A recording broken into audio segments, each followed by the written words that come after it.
Disclaimer. This is intended for my players, whom I am unfortunate enough to refer to as friends. It's possible this could help you make a character for whatever game at whatever table, but it's equally possible that this doesn't offer the help neither you nor your game master need. Probably a good place to start. How does making a character help the person running your games? I hear the smart people ask. Very good question, smart people. Not to be outdone, the dumb people make sure I hear their query. Isn't character-related stuff just maliciously assigned homework for the players who don't want to write a backstory? Believe it or not, dumb people? That's also a good question. Here's the thing. I don't need a backstory for my players.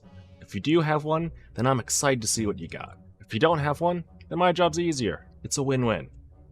No, what I need from my players by the time the first session rolls around is a character. What's the difference?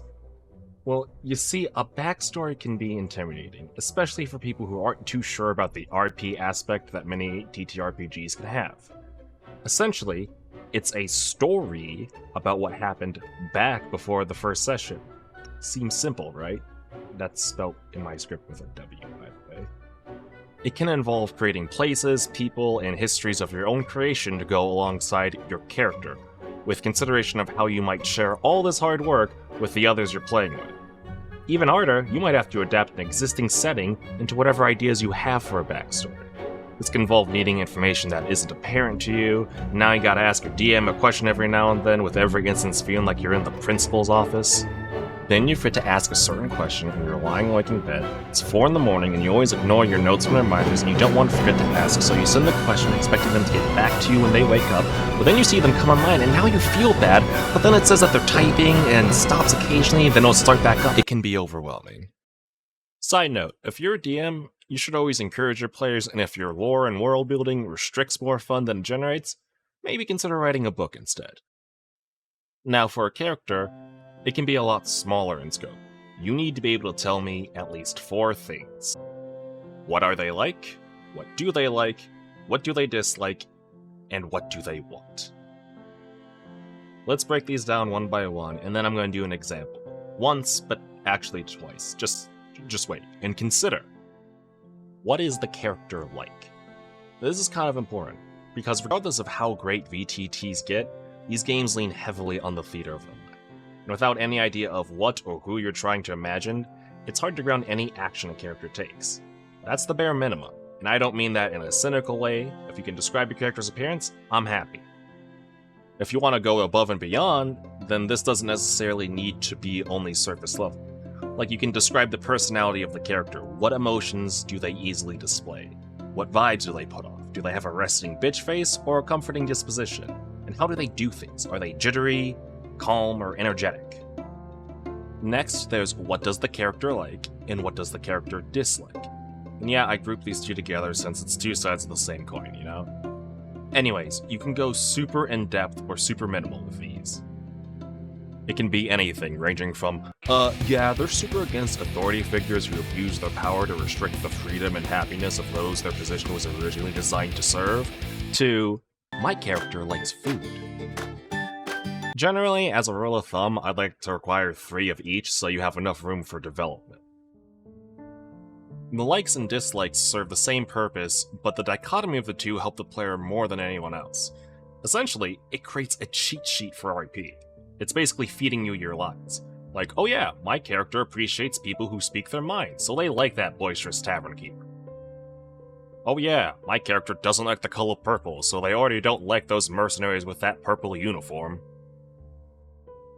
Or, my character really likes horses, so they're ironically unstable. This can also help the GM because it outlines clear ways that a character's specific perspective can be reaffirmed or challenged. Maybe that boisterous tavern keeper betrays the character, resulting in a challenge of that character's values. Maybe those mercenaries with the ugly uniforms seemed alright, but the character isn't willing to trust them until they thoroughly investigate and then they discover a scandal. Or, I don't know, make a horse quest, and then they realize that the real horses were the friends they made along the way. Friendship is magical. When these sorts of things happen, the values that you attribute to your character don't have to remain static, nor do they need to be replaced. Maybe the bad experience with the Tavern Keeper doesn't create a love for quiet people, but a suspicion for those who are loud. Maybe that character not only dislikes the color purple, but the color orange now as well. Maybe they've grown throughout an adventure and have grown to like all those things that they originally disliked. Or, if by the end your character has nothing left that they like, then I'd say that's quite a tragic development. That horse girl is now nothing but a girl. The final part of the character is, what does the character want? The idea behind this aspect of a character is inspired by a very common question asked before many campaigns. Why is your character here? Similar to the likes and dislikes, this can be a simple want. Generally, the more complicated the desire, the more likely you're going to need a backstory. When in doubt, it's never wrong to use a well-known vice as a fatal flaw. What does your character want? Money, fame, power? All simple and acceptable answers. I would require a minimum of one thing that a character wants, but very often, one desire is going to lead to another. And again, similar to the likes and dislikes, this can help inform how a player should RP as their character. They can be cheap, self-conscious, or aggressive because of their wants. The benefits of a designated want for the GM is a clear and easy way to reward a player specifically. Oh, do they want power? Give them wands, weapons, and allies. At the end of the game, they might have a legendary arsenal. Say they want fame. Maybe they can throw their clout around after they do some grand quests, and after everything, their legend becomes well known. Money? Money. It also opens the way to rewards that aren't your traditional gold and XP. Maybe their character is pursuing immortality, and they manage to achieve a way to slow their aging process step by step until it eventually decelerates to a near zero.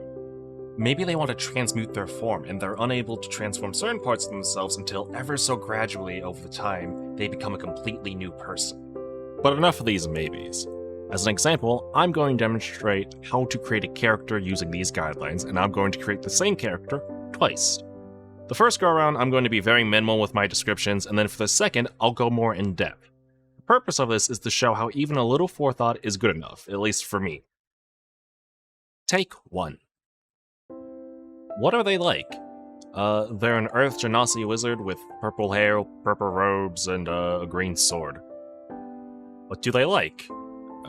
Swords? Magic? Dancing. Now, what do they dislike? Well, they dislike brute force, they dislike ignorance, and they dislike disrespectful behavior. And what do they want? Knowledge or power, I guess? Same thing. Now, this is pretty good, at least by my standards. Even without a backstory, I can engage with this character as an NPC by tempting them with things such as valuable and powerful swords and scrolls. I can imagine as a GM placing these in dangerous places or with expensive price tags and perhaps encouraging a heist of some kind. Alright, now take 2. What are they like? The character is an Earth Genasi Bladesinger wizard with wild amethyst hair that goes past their shoulders. Stony, bluish-gray skin, and a lean, dexterous build. They wear tight-fitting violet clothing that goes up to their neck and down to their hands and ankles with some loose, light, desaturated purple robe on top. There's a holster on his leg for a spellbook and a hip bag for any important spell components. They have various ornaments dangling from their clothing that glitter and shine as they move. However, upon further inspection, they seem to be made of cheaper metals instead of silver and gold. At their waist, there is a green, single-edged blade sheathed in a dark leather scabbard. They have a polite yet slightly dramatic presence with a posture that suggests they're ready to spring into action. Despite this, many of their movements and actions have a grace to it. Well, what do they like? They have a fondness for blades, though not the great big ones that require strength to wield. Rather, they prefer weapons that are quick, precise, and deadly. As a wizard, they have an interest in the arcane, and while they find the ability to control immense forces through spellwork appealing, they are far more interested in the applications of magic that require more finesse or enhance one's abilities. Finally, they have an appreciation for the arts, especially mediums that involve a performance of some kind. And of the various kinds, their favorite is that of dancing. They themselves dance. Well, what do they dislike? Well, they usually don't like the brute force solution to a problem if there are other options, as they view it as the destructive and lazy choice. They also dislike actions made in ignorance, as they believe people should not make decisions, especially those that affect others, without some degree of certainty or intelligence. Finally, they aren't that fond of those who actively disrespect others, as they believe in a certain level of dignity that is required for everyone, regardless of their circumstances. As for what they want, as a blade singer, their physical abilities are influenced by their magic, and they view it as a craft of some sort. They wish to hone and improve this craft through attaining more magical knowledge and power. Now this looks like it has a bit more depth than the first attempt, yet how I would run a game for this character is largely the same between both attempts. Regardless, all this extra detail, all this fluff, it largely benefits the player. I find the idea of playing the character from the second attempt far more appealing than the first one. I could see him coming into conflict with the rest of the party when they eventually decide to commit war crimes, and that could be like some interesting drama or something. I just generally have a better idea how this character would carry out a conversation and move about their space. And that's basically the point of this video. The bare minimum for a character is not a high bar to pass in order to benefit the GM, and going anywhere beyond that only stands to benefit the player. Now it's time for the bonus round. It's basically other aspects of a character that you can explore that are not required but can add more depth. Some of these cross the threshold into just being backstory stuff, but I swear, okay, well maybe they fell asleep, but then they start typing again, and now you're awake because what if they need additional information before they can answer your question? And it's not that deep. For example, this falls under the same umbrella as likes, by the way. Giving a character a hobby or interest is a great way to make them feel more real. In the example character, I chose dancing. Now, if you want to take the backstory plunge, you can create an explanation for the hobby. You know, like why do they do it, who taught them, etc. Adjacent to the things a character dislikes, try to determine what the character fears. You can go as eccentric or realistic as you like, oh, they're afraid of losing a home, or they're terrified of giant octopodes. This can create interesting or even funny dynamics depending on what you choose. Tangential to the same vibe as a desire, try creating a responsibility for the character. Bonus points if it's something they don't want to do. Again, depending on what this is, it could create angsty or wacky moments. Maybe they have a patron that requires something dire, like a human sacrifice, and now you're scrambling around trying to find someone deserving damnation. It could also be something as simple like delivering a letter. It could also go with the classic ran away from home trope. I'd also like to highlight what it should mean if player characters have a relationship pre-session 1. This can be anything from friends to family to romantic partners. Easiest way to establish this: share a secret. This doesn't need to be some classified information top security level 0. Just determine something you both know that other players at the table might not. Backstory stuff is the obvious answer, but if you're still trying to avoid writing fanfiction about your OC, which is based, by the way, then it could simply be some aspect of your characters that you hopefully have already defined. Now, someone else knows that your character's afraid of wolves, so when you encounter some, maybe your partner in crime will try to protect you, or talk to you about it after the fact. If you want to go deeper than that, simply take that character model I laid out and fill it out for character B from the perspective of character A, and vice versa. So what does this mean? You're trying to define how one character views the other.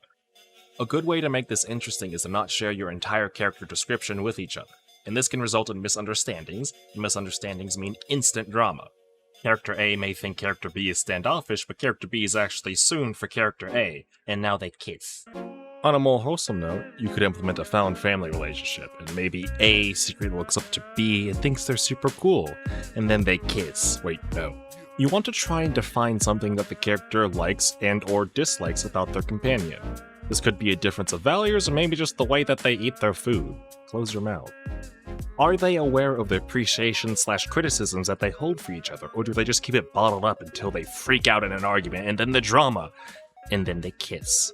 Maybe, but no. Anyways, that's enough ranting. I don't know how hopeful this is, but sorry. Or you're welcome, depending. Also, this wasn't intended to be a guide for writing characters, like in fictional writing. I'm not a writer, but if you are, and I'm wrong, then tell me I'm pretty dumb.